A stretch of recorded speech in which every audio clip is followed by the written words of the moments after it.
주님 한 분밖에는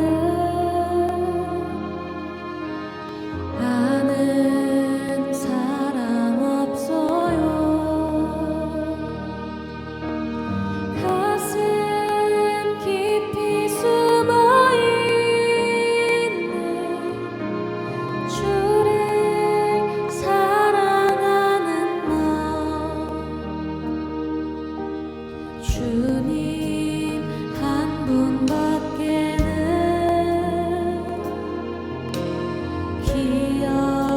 기억하지 못해요. 처음 주를 만난 그날 울며 고백하던 말, 나는 행복해요. 죄사 받았으니 아버지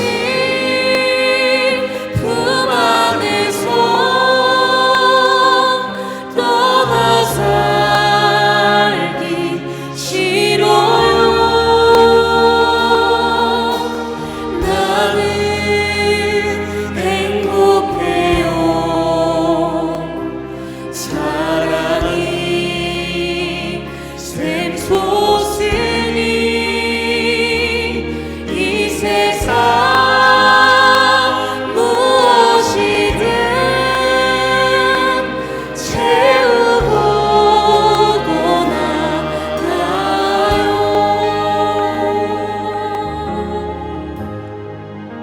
주님 한 분밖에는 주님 한 분밖에는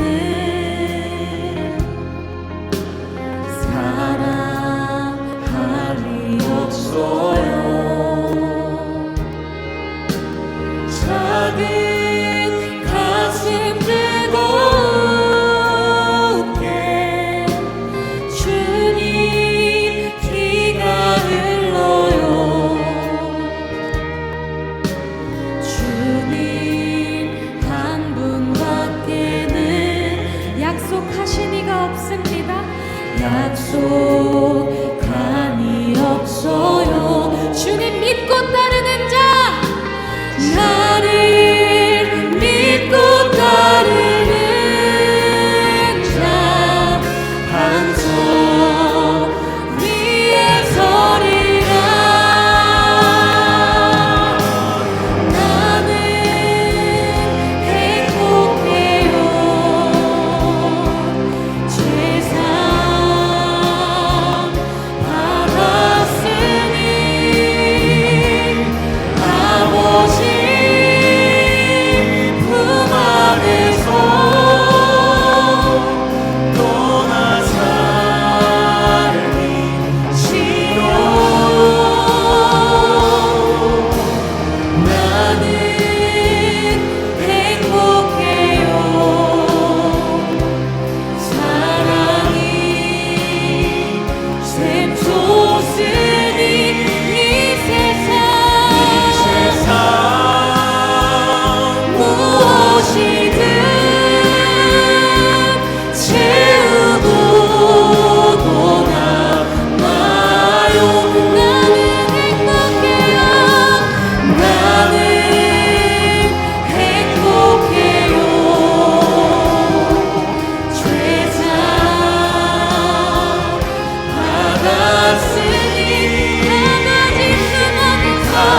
우리가 지난 주일에 은혜를 나누었던 말씀 여러분 기억나십니까? 네, 제자들이 이제 길 가다가 길거리에 앉아서 구걸하던 태어나면서부터 맹인된 이 거지를 보고 예수님께 제자들이 질문을 했죠. 이 사람이 맹인으로 태어난 것이 누구의 죄로 인함입니까? 자기 때문입니까? 아니면 그의 부모님 때문입니까? 이 질문에 여러분 예수님의 대답은 너무나 충격적이었죠. 전혀 다른 가치관의 해석이었습니다. 이 사람이나 그 부모의 죄로 인한 것이 아니고 그에게서 하나님이 하시는 일을 나타내고자 하심이라. 아멘. 그렇습니다. 사랑하는 여러분, 그래서 믿음은 사건을 해석하는 힘입니다. 믿음이란 무엇인가? 이 사건을, 인생의 사건을 해석하는 힘이다. 아멘. 우리가 고난당했을 때 참으로 많이 마음이 어렵고 힘들어하는 이유는 이 내게 다가온 이 고난 자체가 해석이 되지 않기 때문에, 왜 내게 이런 고난이 왔느냐, 답답한 거죠. 그러나 우리가 비록 가난하고 힘들어도 어려워도 병이 들어도 내게 닥친 그 고난을 믿음의 관점에서 해석할 수만 있다면 오히려 큰 축복의 기회가 될 수 있다는 것입니다. 아멘. 여러분, 이명박 이 전 대통령이 어린 시절에 그 포항 시내 그 변두리 지역의 운막집에서, 그것도 반 한 칸에 온 식구가 모여 살던 그런 때였습니다. 그런데 이 어머니께서 이 최태원 집사, 김태원 집사가 아니고 이 최태원 집사가 참 신실하신 분이었어요. 그래서 새벽에 일찍 이제 행상을 나갈 때에는 항상 이 나란히 잠을 자고 있는 일곱 남매 머리에 한 명씩 손 얹고 간절히 기도해 주면서 축복해 주면서 나갔답니다. 그리고 이제 셋째 아들 이 명박 소년이 초등학교 때부터 엄마가 항상 이 명박 소년을 데리고 다니며 과일 장사, 채소 장사를 함께 했다고 합니다. 그래서 특히 이 소년 이명박의 이 하루 일과 중에 가장 중요한 일이 뭐였냐면 매일 이 주조장에 가서 술집기를 얻어오는 일이었다. 왜? 배가 고프니까 그 술 담고 나면 그 찌끼 있잖아요. 흰 쌀밥으로 이렇게 쭉 이 술을 만들잖아요. 그리고 남은 찌끼를 가지고 오는 거예요. 왜? 그걸로 이제 배가 고프니까 먹으려고.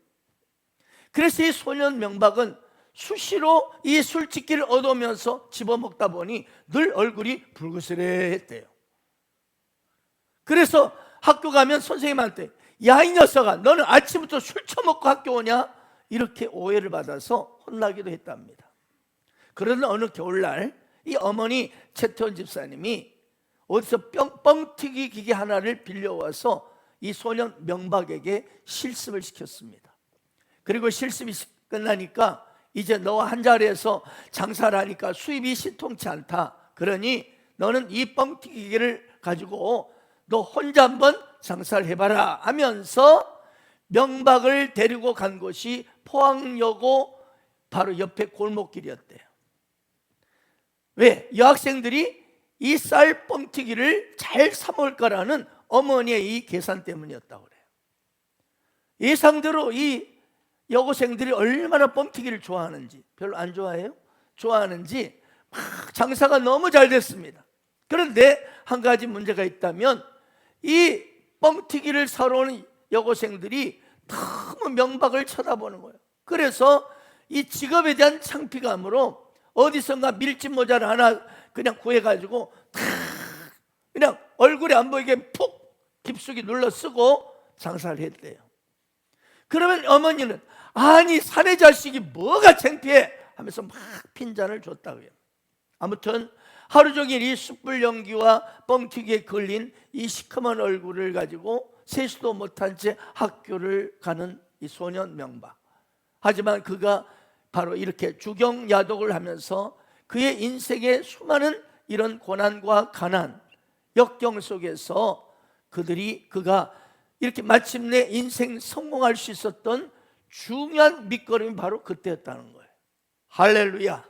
결국 이 어린 시절에 이 명박 소년이 다가온 이런 고난이 마침내 그런 고난을 이겨낼 수 있는 인내력과 영적 힘이 생겼고, 마침내 현대건설의 사장이 되고 그리고 대통령이 되는 멋지게 승리하는 인생이 될 수 있었던 축복의 기회가 바로 그때였다. 이런 고백을 하는 거예요. 할렐루야. 그렇습니다. 오늘 본문, 이 사람이 맹인으로 태어난 것은 본인의 죄로 인한 것도 아니고, 그것은 이 사람을 통해서 뭐라고요? 하나님이 하시는 일을 나타내고자 합니다. 아멘, 아멘. 예수님의 이 대답은요, 한순간에 이 맹인 거지 인생의 비극적인 이 절망의 인생을 복과 영광으로 바꿔놓는 놀라운 계기가 되었습니다. 그러므로 여러분, 저와 여러분, 우리는 더 이상 인생의 운명론이니 이 원죄론이니 그런 것에 묶여 살지 않기를 바랍니다. 예수님께서는 우리 인간의 모든 이런 고난, 허무, 실패, 절망, 소외, 외로움, 불평등, 이런 모든 고통은 그 자체의 의미가 있는 것이 아니고, 뭘 위해서요? 하나님의 영광을 나타내기 위해서. 아멘. 하나님의 영광을 위해서. 아멘 하는 자에게 복이 있을지어다. 네. 그런 하나님의 영광을 나타내고자 하기 위해서 우리에게 이런 것들을 주셨다고 해석해 주셨습니다. 일본을 대표하는 미네노 목사님이 계십니다. 도레미가 아니고 미네노. 이 목사님은요, 누가 아버지인지를 모르는 사생자로 태어났습니다. 태어나 보니까 부모가 누군지도 몰라. 그리고 고아 안에 얹혀 살았어. 그래서 이 미네노는 이 젊은 시절에 나는 사생자다 하는 그런 이 마음의 괴로움으로 방황하고 좌절하며 청춘을 그렇게 허랑방탕하게 살았답니다. 하지만요, 그런 사생자로서 허랑방탕하면서 인생의 끝자락에 있을 때 놀랍게 복음 전도대의 복음을 듣게 되었어요. 나도 예수 믿으면 훌륭한 사람 될 수 있습니까? 될 수 있습니다. 아멘. 그 일로 인해서 오히려 예수님을 만나게 되었고, 일본에서 가장 존경받는 목사님이 되셨습니다. 나중에 이 미네노 목사님은 고백합니다. 자기 출생의 비밀, 바로 이 사생자라는 인생이 오히려 하나님의 영광을 나타내기 위한 하나님의 그런 놀라운 섭리 아래 있는 사건이었다. 이렇게 고백했습니다. 그렇습니다. 사랑하는 여러분, 예수님은요, 우리 삶에 다가오는 문제, 고난, 환난을 믿음의 관점으로 해석하기를 원하십니다. 믿음의 관점으로. 그럴 때 그 문제는, 그 고난은 하나님의 영광을 나타내기 위한 사건이 되는 것입니다. 믿으시면 두 손 들고 아멘, 아멘. 예수님께서는 태어나면서부터 맹인이 된 이 불쌍한 자에게 인생의 의미를 재해석해 주셨을 뿐만 아니라 실제로 눈을 뜨는 복도 주셨습니다. 사랑하는 여러분, 그렇습니다. 예수님의 이 가치관, 할렐루야, 이 예수님의 가치관이 여러분의 인생의 가치관이 되기를 축원합니다. 그럴 때 여러분의 인생의 기가 막힌 문제나 고난은 놀라운 축복으로 바뀌는 하나님의 영광을 나타내는 기회가 될 줄 믿으시 바랍니다. 자, 오늘 본문에 그래서 우리 이 사건을 해석한 힘인데 반드시 예수님의 가치관으로 여러분의 사건들을 해석하기를 축원드립니다. 자, 오늘 본문의 주인공은 예수님께서 눈뜨게 하신 이 시각 장애인이죠. 게다가 거지입니다. 그런 그가 공부를 했겠습니까? 아니면 율법을 따로 배웠겠습니까? 그런데도 그는 오늘 본문을 보게 되면요, 당대의 대단한 실력자요, 그리고 권세자들인 바리새인들과 당당히 맞짱을 뜨고 있다는 사실입니다. 자, 오늘 바리새인들이 그 사람이 내 눈을 뜨게 하였으니 너는 그를 어떠한 사람이라고 하느냐 이렇게 질문했을 때 그는 확신을 가지고 말합니다. 그는 선지자입니다. 여러분, 그 당시에 예수님을 이렇게 선지자라고 좋게 말하면 이런 사람은 어때요? 뒤에 나오죠? 출교를 당하게 되어 있습니다. 출교. 그럼에도 불구하고 이렇게 담대하게 대답했다는 것은 대단한 선언입니다. 그 당시 여러분, 출교라는 것은요, 단지 어떤 교회 공동체에서만 쫓겨난 것이 아니에요. 아예 가족들과 친척들 그리고 이웃들로부터 철저히 소외당하고 마는 실제적인 형벌이 출교였습니다. 그런데도 오늘 이 눈뜬 매기는 담대하게 예수님을 선지자라고 그들에게 대답하고 있는 것입니다. 바리새인들이 또 예수님을 죄인이라고 이렇게 단정했죠. 본문 24절입니다. 우리는 이 사람이 죄인인 줄 아노라. 자, 왜 그들은 이렇게 말했을까? 왜 이렇게 죄인으로 취급했습니까? 예수님이 그것은 안식일을 범했다는 거예요. 그러니까 안식일인데 이 예수님이 침으로 진흙을 이겨가지고 맹인의 눈에 바르는 이런 노동 행위를 했다는 거야. 한마디로 그래서 그 맹인에게 실로암까지 맹인을 걸어가게 했다. 그래서 예수님이 안식일을 어긴 죄인이다 이렇게 말한 거예요. 여러분, 고개를 끄덕끄덕 하지만 사실 이해가 됩니까? 진짜 지금 우리 마음 같은 삽으로 뜨고 싶죠? 그렇게 죄인 취급했어요. 그때 맹인이었던 사람이 말했죠. 모두가 주변의 사람들이 예수님을 죄인으로 몰아가는 상황인데 어떻게 이 맹인이 이렇게 당당할까 싶을까 정도예요. 바리새인들이 물었죠. 그 사람이 내게 무엇을 했느냐?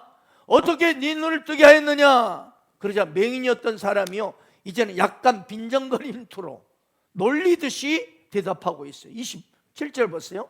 아니, 내가 이미 일렀어도 듣지 않냐고 어찌하여 다시 듣고자 하나이까? 당신들도 그의 제자가 되고 싶소? 이렇게 하는 거야. 한마디로 비웃는 말이죠. 놀리는 말이죠. 그러자 바리새인들이 어때요? 화딱지가 났어요. 그래가지고 본문 28절 29절 보세요. 그들이 욕하여 이르되 너는 그의 제자이나 우리는 모세의 제자라. 하나님 모세에게 말씀한 우리가 알거니와 이 사람은 어디서 왔는지 알지 못하노라. 자, 이렇게 바리새인이 대답하니까 또 이 사람이 또 명품 대답을 합니다. 자, 우리 다 같이요, 본 말씀 30절에서 33절을 함께 읽어보겠습니다. 자, 시작.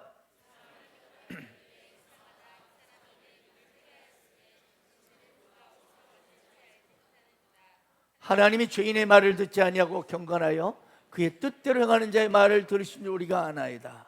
창세후로 맹인으로 난 자의 눈을 뜨게 했다함을 듣지 못하였으니 이 사람이 하나님께로 오지 아니하였으면 아무 일도 할 수 없으리라. 한마디로 무슨 말입니까? 이 바리새인들 향하여 당신들은 왜 이렇게 예수님에 대해서 이렇게 헛소리를 하고 있느냐, 이런 거예요. 그러자 바리새인들이 이제 더 이상 말해봤자 본전도 못 찾으니까 어때요? 호통을 칩니다. 네가 온전히 죄 가운데 나서 우리를 가르치려고 하느냐? 그러면서 이 사람을 내쫓았습니다. 사람이 여러분 어떻습니까? 이 정도면 맹인이었던 이 사람이 지금 맞짱 뜨는 정도가 아니라 바리새인들을 그냥 한마디로 완전히 말로 그냥 딱 장악해버리고 있습니다. 정말 놀라운 일이 아닐 수 없습니다. 아니, 태어나면서부터 보지 못하는 이 거지였던 사람이 어떻게 이렇게 담대하게 그 당시 최고의 이 층에 있었던 권력층에서 바리새인들 향하여 이렇게 맞짱 뜰 수 있는 말을 할 수 있었을까? 본래 그가 그런 사람이었나요? 아니죠. 그는 태어날 때부터 맹인입니다. 그것도 빌어먹는 거지예요. 그러니 그가 어떻게 이렇게 당당할 수 있었을까요? 그런데 어떻게 이렇게 갑자기 그가 당당할 수 있었을까? 그 이유가 무엇이었을까? 여러분, 바로 그것은요, 그가 예수님을 제대로 만났기 때문이에요. 할렐루야. 그의 고백을 들어보십시오. 본문 25절입니다. 한 가지 아는 것은 내가 맹인으로 있다가 지금 보는 그것입니다. 여러분, 왜 이렇게 이 사람이 당당하게 이런 고백을 하고 바리새인들과 맞짱을 뜨고 있습니까? 담대합니까? 바로 이 맹인은 체험적으로, 인격적으로 예수님을 만났기 때문입니다. 그래요, 예수님이 이 구세주라는 사실을 자기가 직접 눈을 뜨는 현장의 경험을 통해서, 그러면서 그분과 함께하면서 느낀 것입니다. 아멘.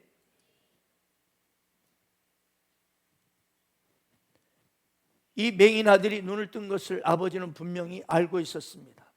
그런데 그렇게 당당하지 못했지요. 오늘 보세요, 본문을. 바리새인들이 예수님을 막 죄인이라고 몰아치니까 그들의 기세에 눌려가지고 감히 예수님이 자기 아들의 눈을 떴다고 말을 못했습니다. 분명히 예수님께서 자기 아들의 눈을 뜨게 해준 것을 알아요. 아는데 왜? 분명히 이는 눈을 감았던 녀석인데 눈 뜨고 있거든요. 그리고 자기 아들이 옆에서 그렇게 이야기를 하고 있거든요. 이분이 나의 눈을 뜨게 해줬다.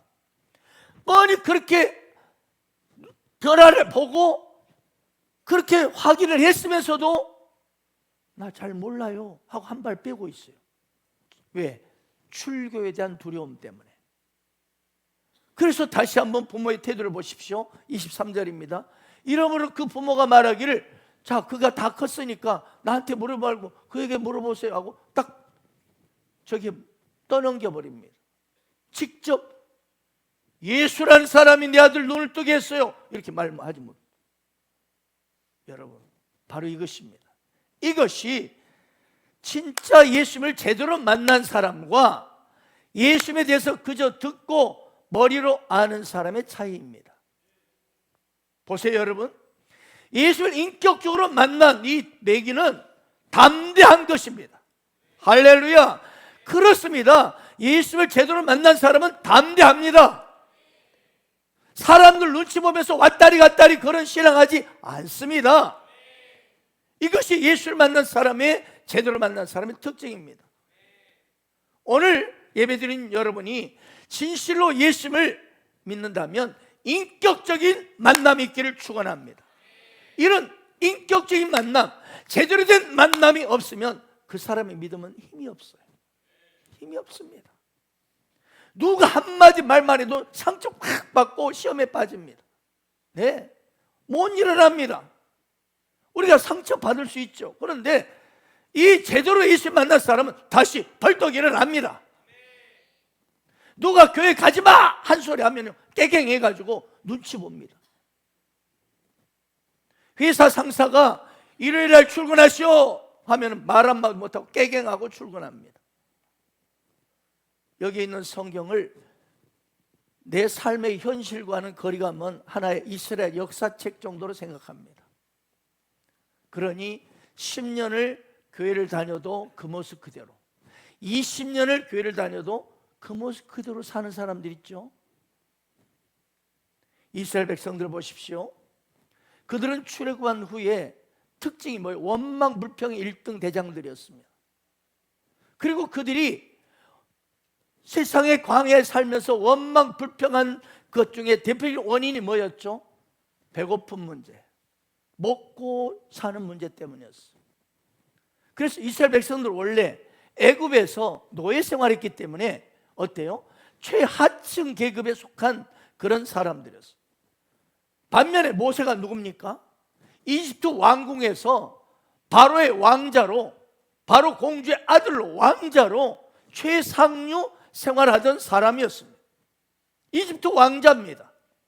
그러나 모세는 하나님의 뜻을 위해서 그는 모든 것을 다 포기하고 하나님의 말씀을 따라갑니다. 사실 불평을 하자면 누가 불평해야 됩니까? 최하층의 노예로 살았던 이들이 먹을 것이 없다고 불평하고 이것이 맞을까요? 아니면 정말로 산의 진미를 매일 먹었던 왕궁에서 왕자로 살던 모세일까요? 여러분, 누가 불평할 만하겠어요? 어떻게 보면 더 불평할 사람이 왕궁에 살던 모세가 아니겠습니까?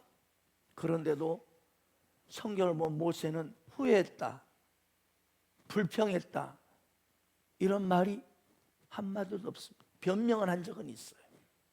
여러분, 왜 모세는 불평하지 않았을까요? 왜 모세는 원망하지 않았을까요? 하나님을 제대로 만났기 때문이에요. 바로 이것입니다. 네. 모세는요, 호렙산 불꽃 떨기 나무 사이에서 제대로 하나님을 만났습니다. 아멘. 우리 찬양 한번 불러볼까요? 호렙산 떨기 나무에 나타나신 하나님, 모세를 부르신 주 하나님,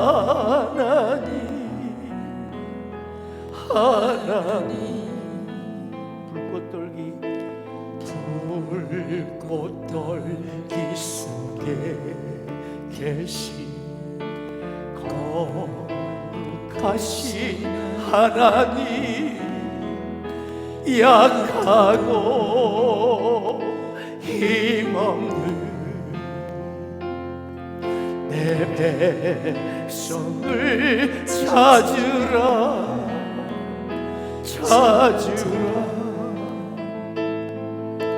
내가 너와 함께 가리라, 너를 도와주리라. 억압받고 있는 내 백성 어서 찾아가라.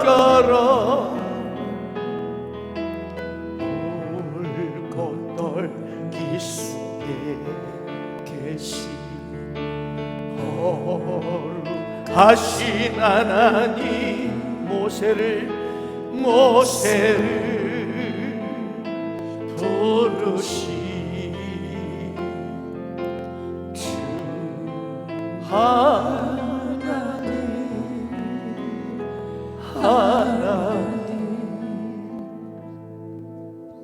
여러분, 그렇습니다. 하나님 만나기 전에 모세는요, 혈기가 엄청난, 그래서 사람을 때려 죽인 사람입니다. 쳐 죽였습니다. 뿔딱지가 나면 그냥 막 가서 주먹을 휘둘렀던 사람이 모세입니다. 그러나 이 호렙산 떨기나무에서 하나님을 인격적으로 만났어요. 그리고 이제는 그는 세상에서 가장 온유한 사람이 되었습니다. 성경은 말합니다. 모든 사람보다 온유함이 승하였더라. 그 입술에서는 원망, 불평이 사라집니다. 여러분, 이것이 하나님을 제대로 만난 사람들의 특징이에요. 그러나 하나님을 제대로 만난 체험이 없는 사람은요, 자꾸 문제 앞에, 환경 앞에 입에서 탁 원망, 불평이 나도 턱 튀어나옵니다. 그러면서 이런 말 하죠. 나는 예수를 믿지만 내 인생에 기적은 없어. 내 인생에 왜 나는 기적을, 저 집사님은 저렇게 여러 가지 기적을 체험했다는데 나는 왜 이렇게 기적이 없지? 푸념합니다. 나도 이 맹인처럼 내가 눈뜬 기적이 있다면 나는 순교까지도 마다하지 않을 텐데 과연 그가 그럴까요? 여러분, 예수를 믿는 것이 진심이라면요, 진실이라면요, 그 사람은요, 눈먼 자가 눈뜬 것과는 비교할 수 없는 더 큰 기적이 그의 인생에 일어났음을 믿어야 합니다. 알아야 합니다. 여러분, 우리 인생 가운데 진짜 기적 중에 기적이 뭔 줄 아세요? 인류대학에 합격한 게 아니에요.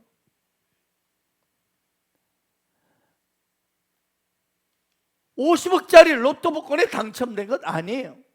그것은 바로 나 같은 죄인이 영원히 재산받고 하나님의 자녀가 되었다는 사실입니다. 아멘. 그럼 오늘 예배 중에 저의 이 말에 대해서 여전히 동의하기 어려운 분들이 계실 거예요. 글쎄 난 잘 모르겠어. 왜 우리가 예수를 믿고 영생을 얻었다 하면서도 맹인이 눈을 뜬 것만큼 감격이 없을까요? 왜요? 그것은요, 우리의 마음에, 우리의 감정에 너무나 세상에 대한, 육신의 정욕에 대한 그런 데만 집중해서 민감하기 때문에 그래요. 내가 얼마나 돈을 많이 벌고 있느냐, 내가 높은 성공의 자리에 올랐느냐, 내 새끼가 얼마나 좋은 대학에 합격했느냐, 공부를 잘하고 최고의 수재다, 좋은 직장에 취직할 것 같다, 병이 고쳐졌다, 우리 아들 좋은 성적 얻었다, 여기에는 아주 집중해 민감하게 반응합니다. 그래서 그 사람은 그 환경의 문제 상황 때문에 하루는 좋았다가 하루는 할렐루야, 하루는 놀렐루야입니다. 기뻐했다 낙심했다 업다운이 심해요. 정말로 이렇게 쭉 이렇게 한결같이 가는 신앙의 모습이 별로 없어요. 푹 들고 푹. 그래요. 우리들이 흔히 생각하는 기적은 뭘로 생각해요? 온통 눈앞에 보이는 육신의 성공과 만족, 세상에서 보여지는 그런 좋은 일들의 그것이 기적이라고만 생각하기 때문에.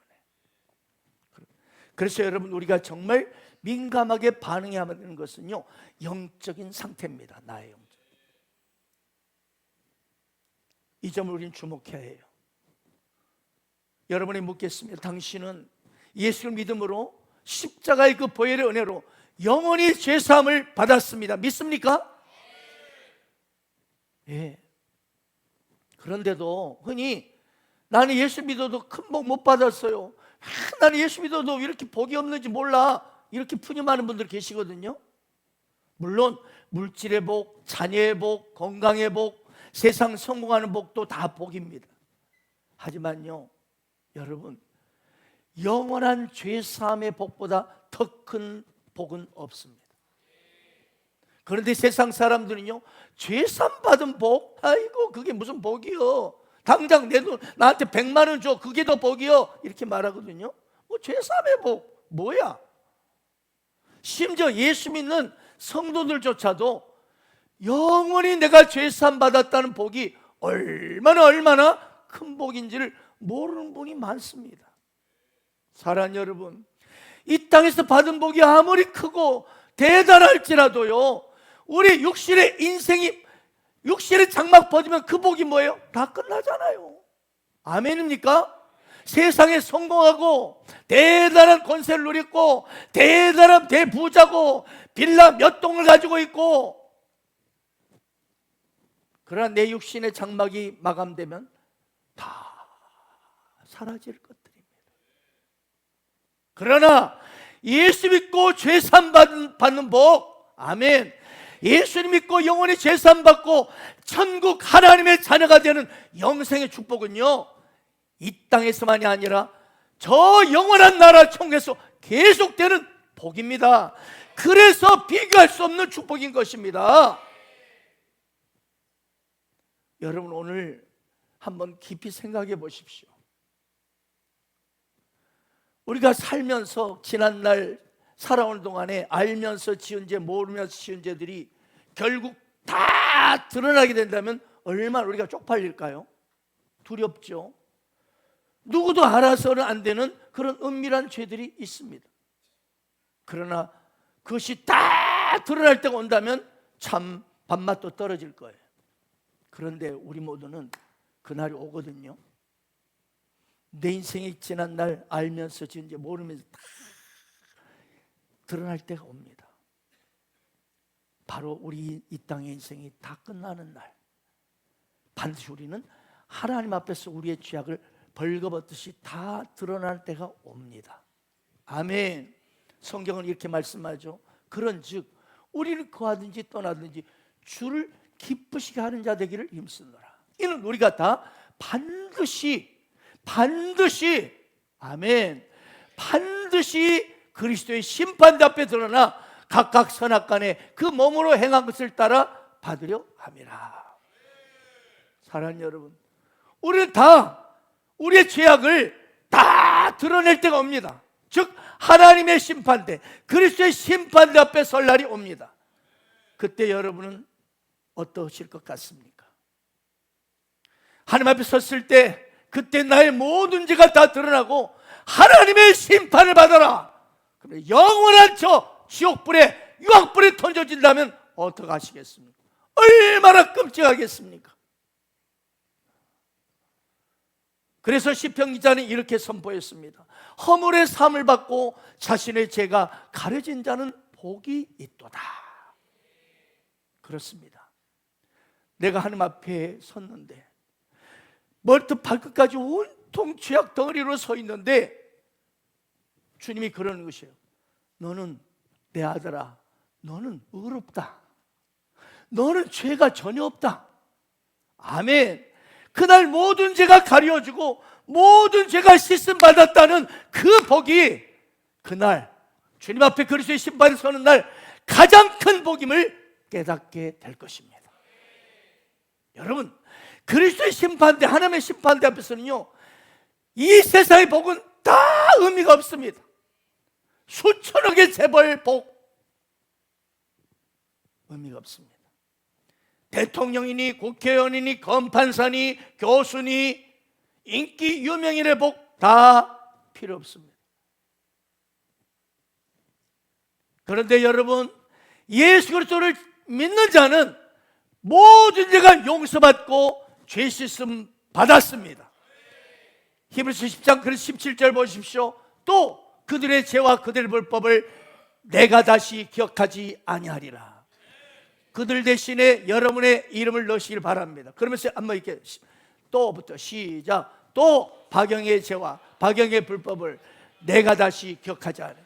하나님이 탁 심판하면서 그러는 거예요. 여러분이 한 명씩 섰습니다. 피명학 딱 그런데 섰어요. 저는 그날 일대일로 선 그날의 그 현장을 환상 가운데 제가 서 있는 적이 있습니다. 그날이 얼마나 가슴 떨리는 순간인지 여러분 잘 모를 거예요. 딱 피명학 장로에 섰어요. 또 피명학의 죄와 피명학의 불법을 내가 다시 기억하지 아니하리라. 그러면서 너는 영원한 할보자 천국으로 나가라. 할렐루야. 그렇습니다. 하나님께서는요, 예수를 믿는 저와 여러분, 예수를 진실로 믿는 자들은 죄와 불법을 하나님은 다시 기억하지도 않으신대요. 아멘. 여러분, 어떻게 그럴 수 있나요? 어떻게 내가 지은 그 수많은 추악한 죄가 한순간에 다 깨끗하게 없앨 수 있습니까? 어떻게? 이것이야말로 우리 인생 안에 일어난 그 무엇과도 비교할 수 없는 축복 중에 축복이요, 기적 중에 기적인 줄 믿습니다. 그러므로 사랑하는 여러분, 우리에게 더욱 필요한 것은 육신의 눈보다도 영적인 눈이 떠지길 바랍니다. 그럴 때 여러분의 삶에 모든 것이 새로운 해석이 될 줄 믿습니다. 영적인 눈이 떠질 때 예수 믿는 내게 임한 하나님의 복, 할렐루야, 그 임마누엘 축복이 얼마나 큰지를 깨닫게 되고 어떤 상황에도 묵묵히 돌파할 줄 믿습니다. 우리 찬양합시다. 오 놀라운 구세주 예수 내 주, 내 모든 짐 벗기시네.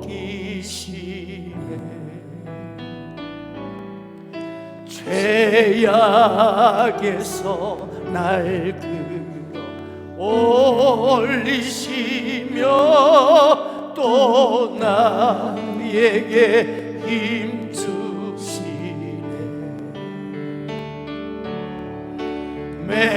메마른 땅을 종일 걸어가도 나 피곤치 아니하며 저 위험한 그 내 내가 이를 때면 큰 바위에 숨기시고 주 손으로 덮으시네. 이 아름다운 찬송과 가사를 쓰신 분이 바로 크로스비 여사입니다. 그녀는 태어난 지 6주 만에 의사의 실수로 실명이 되어버렸습니다. 육적인 맹인이 되었습니다. 하지만 그녀는 원망 불평하지 않고요, 오히려 이제 다른 것은 다 볼 수 없고 볼 수 있는 건 유일한 바로 예수 그리스도만 볼 수 있다, 이 축복을 주셨다. 눈 육신의 눈을 뜨면 허탄한 것, 쓸모없는 것, 더러운 것, 악한 것, 음란한 것 다 볼 텐데 이제는 오직 나는 평생 빛나시는 주님만을 바라보며 행복한 인생을 살게 하셨다. 이렇게 영적으로 해석하고, 할렐루야, 참으로 밝고 빛나는 삶을 살았던 분이셨습니다. 사랑하는 여러분, 하나님이 내게 부으신 놀라운 은혜, 이 나 같은 죄인 살리신 그 은혜를 생각하면요, 더 이상 세상의 기적이 덜 일어나도, 경험이 없어도, 일어나지 않는다 할지라도 괜찮을 줄 믿습니다. 왜? 내게 베푸신 이 놀라운 죄사함의 은혜, 이 하나님의 은혜와 복은 그 어떤 복보다도 이미 충분하고 충분하기 때문입니다. 그런데 우리는 늘 부족하다, 결핍하다고 느끼고 살아요. 더 어떻게 더 안 될까? 더. 하나님은 이미 내게 베푸신 십자가 그 은혜는 너무 말할 수 없이 크고 크신데도 우리는 항상 답답해하고 괴로워하고 심란해합니다. 왜 그럴까요? 마귀란 놈이 그런 마음을 집어넣어줘요. 육신의 눈을 크게 뜨게 해가지고 세상 것을 더 바라보게 만들거든. 마귀란 놈은 선악과를 자꾸 보게 하거든. 탐스럽지, 먹을만한 먹음직스럽지, 어떠냐? 자꾸 그런 육신의 눈을 보는 그런 선악과를 우리에게 보여주면서 끌고 가는 겁니다. 그래서 마귀는요, 우리 육신의 선악과만을 자꾸 반응하도록, 예민하게 반응으로 부추깁니다. 여러분, 우리가 자꾸 육신만 반응하는 삶을 살게 되면요, 내가 비록 엄청난 하나님의 십자가의 은혜 받아 내가 살고 있다 할지라도 얼마든지 나는 영적으로 메마른 삶을 살아갈 수 있다는, 안타까운 인생이 될 수 있다는 사실을 우리는 긴장해야 되는 것입니다. 오늘 본문에 나오는 태어나면서 맹인된 사람은 사실 2번 눈을 뜨는 기적을 경험했습니다. 첫째는 뭐죠? 육신의 눈을 떴어요. 또 한 번은 뭐죠? 두 번째는 영적인 눈을 뜬 것입니다. 영적인 눈을 떠서 예수님을 믿게 된 것입니다. 여러분, 생각해 보십시오. 자, 육신적으로 눈을 뜬 것. 두 번째는 영적인 눈을 뜬 것. 자, 어떻습니까? 어느 것이 더 놀랍고 귀한 것입니까? 우리 근데 얼른 보면 육신의 눈을 뜨고 우와! 그러잖아요. 우와! 엄청난 기적이다. 엄청난 축복을 받았다. 그러죠? 그래요. 우리 육신의 눈을 뜬 것에 더 놀랍고 막 감격해 합니다. 그런데 영적인 눈을 뜬 것은 뭐요? 그죠? 그래. 눈에 보이지 않기 때문에. 그런데 여러분, 육신의 눈이 떠진 것은 정말 놀랍고 대단한 일이지만요, 생각해보면 그리 대단한 것도 아니에요. 뭐에 비하면? 영적인 눈을 뜬 것에 비하면 육신의 눈을 뜬 것은요, 이건요 그냥 별벌 없어요. 왜 그렇습니까? 이 맹인이 눈을 떴어요. 그런데 얼마나 더 살았겠어요? 고작 수십 년 더 살았겠지요. 네, 그리고 죽습니다. 죽고 나면 눈 뜨고 산 것이나 눈 뜨지 못하고 산 것이나 별 차이, 몇십 년 그래도 눈 뜨고 살았어. 그러나 여러분, 이 맹인이요, 영적인 눈이 뜨인 것은 어떻습니까? 영원한 생명을 얻었습니다. 그는 이미 천국에 있습니다. 그의 보좌는 하늘 보좌에 있습니다. 이미. 할렐루야. 그러니 이 땅에서 몇십 년 눈 뜨고 산 것과 천국에서 영원히 평안 가운데 사는 것 비교가 됩니까? 그러면 여러분, 우리 정말 오늘 이 시간 내가 예수를 믿음으로 영생을 얻게 된 것, 할렐루야, 영적인 눈이 뜨인 것, 이것이 내 삶의 어떤 육신의 기적보다도 비교할 수 없는 놀라운 기적이며 그 놀라운 축복을 받았음을 여러분 확신하시기 바랍니다. 예수님은 바로 이걸 깨닫게 하시려고 좀 이해하기 힘든 말씀을 하십니다. 우리 본문 39절 한번 다 같이 읽어보겠습니다. 시작.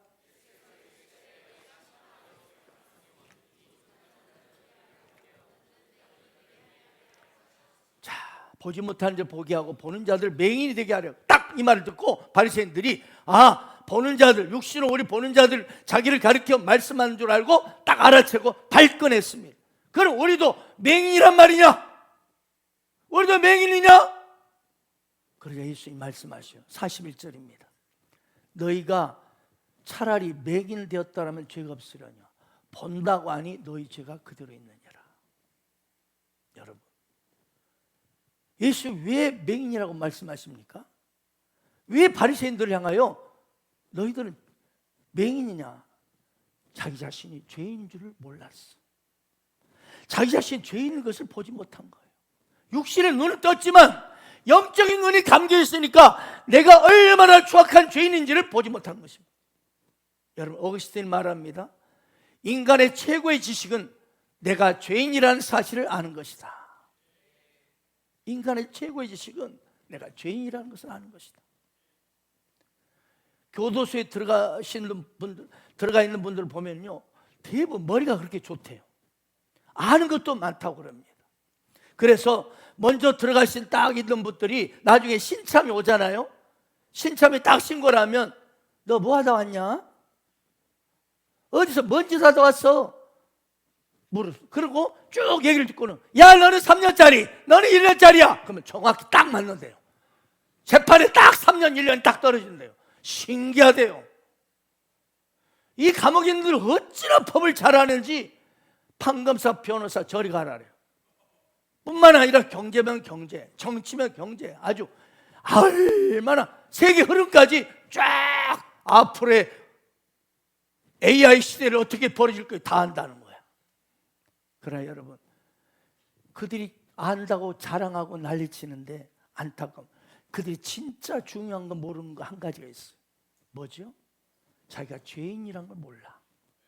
다 재수 없어서, 어떻게 재수 없어 걸려들어가지고 자기는 여기 들어왔다고, 나는 그때 아닌데 이런 이 사회가 나를 이렇게 만들었다는 식으로 막.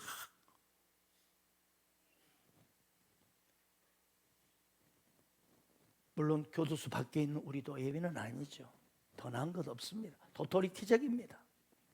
그래서 여러분, 우리가 꼭 알아야 할 것이 있는데요, 그건 바로 내 자신이 뭐예요? 죄인이라. 죄인. 인정하십니까?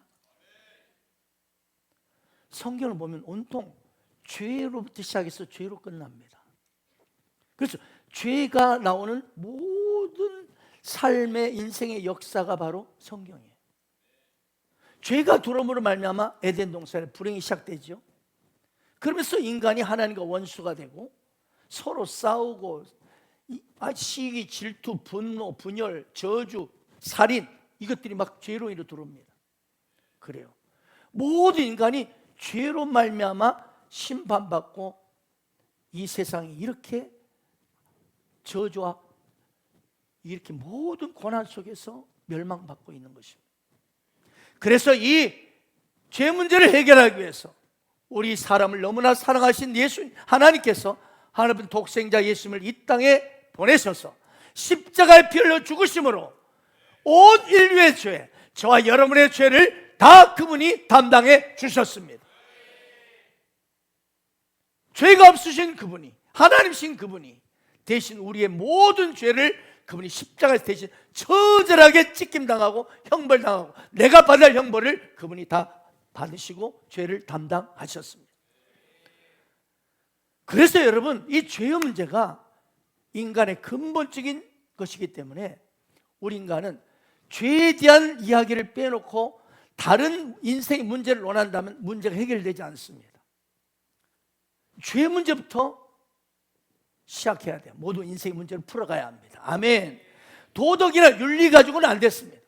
철학 가지고 안 됩니다. 고상한 철학으로 여러분 인생의 문제를 해결할 것 같죠? 아닙니다. 근본적인 이 죄의 문제를 여러분 해결하고 난 뒤에 드디어 인생의 모든 문제들이 하나하나 풀어지는 것입니다. 아멘. 그러므로 우리 인생의 모든 문제의 핵심 열쇠는 바로 이것입니다. 내가 죄인임을 깨닫고 회개하는 것입니다. 그래서 세례요한이나 예수님이 그분의 첫 마디가 뭐였죠? 회개하라, 천국이 가까이 왔느니라. 그 알코올 중독자나 마약 중독자들을 치료하는 프로그램이 AA 프로그램이 있습니다. 근데 이게 12단계로 되어 있답니다. 일주일에 한 번씩 모여서 한 단계씩을 거쳐가는데요, 이 1단계가, 첫 단계가 자기소개의 시간이 있답니다. 그래서 이렇게 소개를 시킨대요. 나는 알코올 중독자 아무개입니다. 나는 마약 중독자 아무개입니다. 나는 도박 중독자 아무개입니다. 이렇게 자기를 소개하게 한대요. 다른 자기 소개하지 말라는, 나는 어디 태어나고 누구 내가 뭐 했고 옛날에 뭐 한 사람이고 뭐 한 사람이고 뭐 어디서 뭐 학교 나고 이런 거 전혀 그렇게 소개하지 말고 오직 나는 알코올 중독자 누구입니다. 나는 마약 중독자 누구입니다. 이렇게 자기 입으로 시인을 하게 한답니다.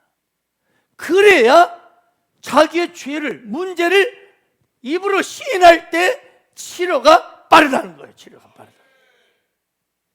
제가요, 조현병을 앓고 있는 분을 알고 있습니다. 근데 참 놀란 것은 자신은 절대로 조현병 환자가 아니라는 거야. 분명히 조현병의 증세들이 아주 엄청난데 나는 절대 조현병이 아니라는 거야. 그런 소리만 내가 병원에 가보시라 권해도, 아니 목사 내가 조현병이 아닌데 왜 나보고 병원 가라고 그래요? 막 화를 난리가 나요. 난리가 나. 여러분, 이것입니다. 우리 인간이 내가 어떤 존재인지를 알고 인식하고 시인할 때 내 인생의 모든 문제가 해결되기 시작한다는 거예요. 아멘. 문제 뿌리를 알아야 되는 거예요. 문제 뿌리가 죄라는 것을 알아야 된다는 거예요. 아멘. 여러분, 예수님의 제자 베드로 있죠. 그는 어부입니다. 밤새도록 그가 헛금을 일했어요. 그물을 내렸지만 한 마리도 잡지 못했어요. 그래서 아침 새벽녘에 그물을 딱 갈릴리 바닷가에서 씻고 있는데 그때 예수님이 가까이 오셨습니다. 그러면서 베드로의 배에 오르셔가지고 베드로에게 명하는 거예요. 깊은 데로 가서 그물을 내려 고기를 잡아라. 이렇게 베드로에게 말했어요.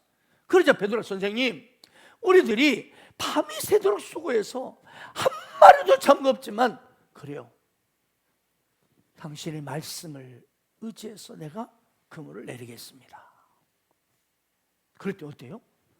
순종하니까 배가 너무 고기가 많이 잡혀가지고 배가 잠길 정도로 엄청난 고기가 잡혔어요.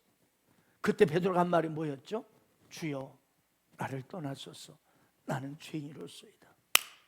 이겁니다. 예수를 제대로 만나면은요, 이 고백이 터져 나옵니다. 내가 죄인임을 철저히 깨닫고 고백하는 것입니다. 그리고 베드로는 이후에 그의 인생이 행복하고 위대한 축복 인생으로 쓰임 받았습니다. 그렇습니다. 이것이 바로 예수를 만난 사람들의 특징입니다. 예수를 제대로 만나면은요, 이 고백이 제대로 터져 나와요. 주여, 이 추악한 죄인을 불쌍히 여겨 주옵소서. 이 추악한 죄인이 여기 엎드렸습니다. 아멘. 이것이 예수를 제대로 만난 사람들의 공통된 고백이요 특징입니다. 사도 바울은 나는 죄인 중에 괴수입니다. 저도 그랬습니다. 저 나름대로 제가 중등 국어교사를 하면서 저희 반 아이들, 어려운 애들 제가 몰래 쌀자루도 보내주고 또 특별히 어려운 애들을 일부러 막 추천해가지고 장학금도 주고 또 어떤 애는 대학교 간다길래 내가 입학금 좀 대줄게 막 그래서 굉장히 내 나름대로 괜찮은 선생님인 줄 알았어요. 그러나 예수님을 인격적으로 그분은 내게 찾아오실 때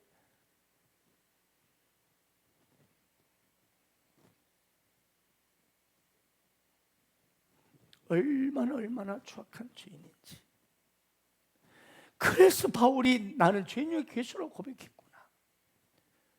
거의 6개월 이상을 제가 영암고등학교에 근무하고 있었는데 그 광주까지 출퇴근하면서 밤 10시 야간 자력스 끝나면 고3 담임할 때 눈물로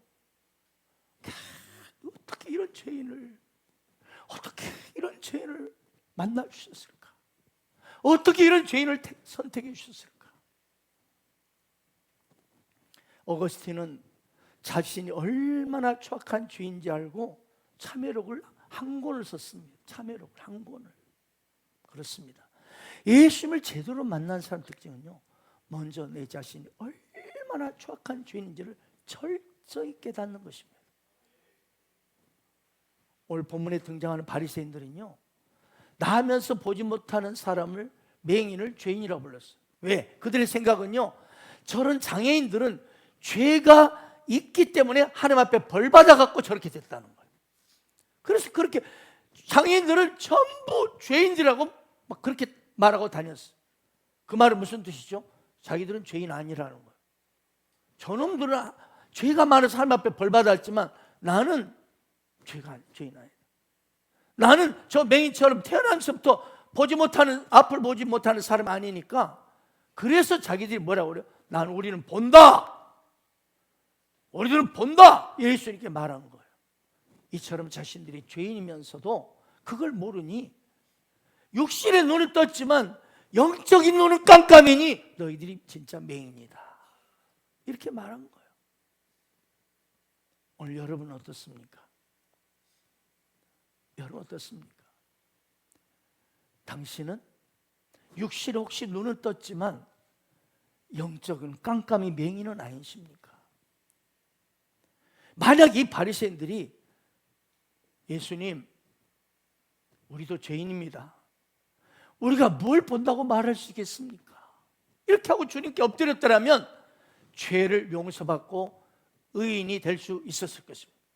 그러나 바리새인들은 부득부득 우리는 보고 있는데 뭔 소리야? 우리가 눈이 벌써 떠가지고 있는데 우리 왜 맹인이라 하는 거야?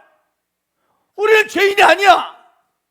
이 말은 우리는 당신 같은 구세주가 필요 없다는 말이죠. 우리가 이렇게 잘 보고 있는데, 두 눈 버저히 뜨고 잘 보고 있는데 왜 우리가 다시 눈을 뜨란 말이냐? 우리가 왜 맹인이냐? 영적으로 교만하니까 예수님을 거부할 수밖에 없고 예수님을 십자가에 죽일 수밖에 없고 예수님께서는 그들을 맹인이라고 말씀했던 겁니다. 아멘. 사랑하는 오늘 예배드린 여러분, 당신은 반드시 영적인 눈이 떠지기를 축원합니다. 당신의 영혼의 눈이 떠지지 않는다면 육신의 눈 밝은 것이 여러분 몇십 년입니다. 눈 뜬 행복은 길어봤자 100년입니다. 그걸로 끝납니다. 아브라함의 조카 롯은요, 소돔과 고모라가 좋다고 갔습니다. 왜? 육신의 눈이 밝아가지고 요단 동쪽 물이 넉넉하고 아주 평야가 쫙 기름진 평야가 있으니 저것이야말로 내가 저기 가면 부자가 될 수 있다 하고 즉시 그리로 쭈르르하고 이사 갔습니다. 그래서 결국 어떻게 쫄딱 망했습니다. 재산 다 잃고 마누라 아내마저 다 잃었습니다. 여러분, 아무 데나 보기 좋다고, 눈으로 보기 좋다고, 저기야, 저기 가면 내가 성공할 수 있어, 저기 가면 우리 자식 성공할 수 있어. 여러분, 막 가는 거 아니에요. 환경을 잘 살필 수 있는 영적인 눈이 떠지기를 축원합니다. 당장 저기 가면 돈을 확 벌 것 같아. 당장 저기 가면 잘 될 것 같아. 여러분, 그러나 기억하십시오. 사람이요, 영적인 눈이 떠지질 않아서 죽을 길, 망할 길로 지금 가는 사람들이 얼마나 많은지 모릅니다. 오늘 태어나면서부터 맹인이었던 이 사람, 예수를 만나서 드디어 예수님이 나의 육체적인 치료자만이 아니라 나의 영혼의 구원자임을 깨닫습니다. 영생의 축복이 자신에게 임했음을 느낀 거예요. 영적인 눈이 떠졌어요. 드디어 맹인이었던 이 사람의 두 눈에 뜨거운 눈물이 흘러넘치기 시작했습니다. 아마 그의 가슴은 막 너무나 방망이질 쳤을 것입니다. 이제 자신이 육적인 눈뜬 사실은 그거는 별로 지금 중요하지 않고, 야, 저분이 정말 메시아요, 나의 구원자요, 나의 주님이시다, 세상 죄를 저희가 하는 하나님의 어린 양이시다 감격하며 오늘 어떻게 고백합니까? 38절 보십시오. 주여 내가 믿나이다 하고 절을 합니다. 주여 내가 믿나이다 하고 절을 했다. 우리가 인생 살면서 예수를 만나는 여러 가지 신앙생활에서 이런 저런 신앙의 갈등이 있죠. 아마 지금도 있는 분이 있을 거예요. 그리고 어떨 때는 이런저런 그냥 막 이런저런 생각을 막 해볼 때가 있습니다. 그러나 최종으로 여러분이 결론을 우리가 품게 되는 뭡니까? 예수는 진짜 하나님의 아들이신가? 예수는 정말 나의 구원자이신가? 여기까지 여러분이 이루어야 합니다. 이 부분에 이르지 않는다면 당신은 교회를 다니면서도 계속 갈등할 것입니다. 괴로워할 거예요.